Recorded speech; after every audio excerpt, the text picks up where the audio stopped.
Hello friends, welcome to my channel. வாங்க இன்றைக்கி சௌச்சோ சாம்பார் எப்படி வைக்கிறதுன்னு பார்க்கலாம். ஃபஸ்ட்டு அதுக்கு இன்றைக்கி சட்டியில் செய்கிறேன். தேவையான அளவு எண்ணெய் ஊற்றிக்கலாம்.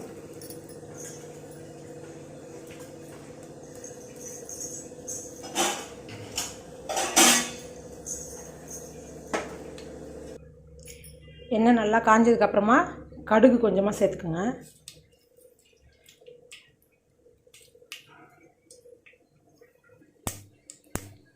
கடுகு நல்லா பொரியிட்டோம். அதுக்கப்புறமா வெங்காயம் சேர்த்துக்கலாம். கடுகு நல்லா பொரிஞ்சிருச்சு. இப்போ தேவையான அளவு வெங்காயம் சேர்த்துக்கோங்க. நான் ஒரு பெரிய வெங்காயத்தை கட் பண்ணி சேர்த்துருக்கேன். கொஞ்சமாக கல்லுப்பு சேர்த்திங்கன்னா சீக்கிரமாக வெங்காயம் வதங்கிடும்.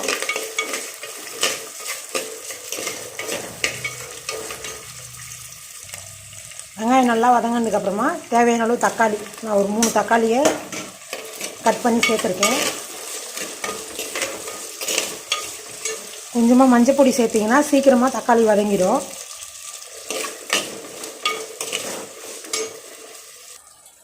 இப்போது தக்காளி ஓரளவுக்கு வதங்கிடுச்சு. இப்போது சௌச்சோ சேர்த்துக்கலாம். ஒரு சௌச்சோவை நல்லா பொடியாக கட் பண்ணி வச்சுருக்கேன், சாம்பாருக்கு தேவையான அளவுக்கு. இதை கொஞ்சம் நேரம் நல்லா வதக்கிட்டு அதுக்கப்புறம் பருப்பு வேக வச்சு தண்ணி சேர்த்துக்கலாம். இப்போ காயை வதக்கியாச்சு. இப்போ பருப்பு வேக வச்ச தண்ணி கொஞ்சம் சேர்த்துக்கலாம். இதை நீங்கள் சேர்த்து வேக வைக்கும்போது ஒரு காய் சாம்பார் ரொம்ப ருசியாக இருக்கும். அப்புறம் தேவையான அளவு தண்ணி கொஞ்சம் சேர்த்துக்குங்க. சேர்த்து நல்லா கலந்து விட்டுட்டு குழம்பு மிளகாய்த்தூள் தேவையான அளவு சேர்த்துக்கலாம்.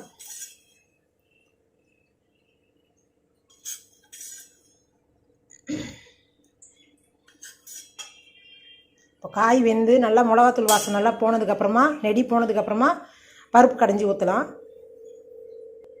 இப்போ தான் ஃபஸ்ட் டைம் சேனல் பார்க்குறீங்கன்னா சப்ஸ்கிரைப் பண்ணிக்கோங்க.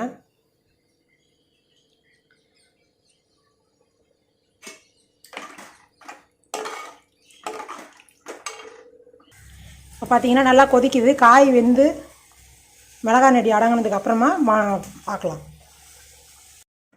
பார்த்திங்கன்னா காய் நல்லா வெந்துடுச்சு. இப்போது பருப்பு கடைஞ்சி சேர்த்துக்கலாம்.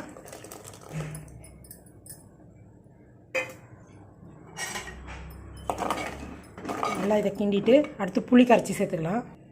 இப்போது புளியை கரைச்சி சேர்த்துட்டு நல்லா கொதிச்சுதுன்னா ஒரு 10 நிமிஷம் கழித்து ஆஃப் பண்ணிடலாம். சாம்பார் ரெடி ஆகிடும். சாம்பார் கொதிச்சிருச்சு, ரெடி ஆகிடுச்சு. இப்போ கொத்தமல்லி கொஞ்சமாக போட்டு அடுப்பு ஆஃப் பண்ணிடலாம்.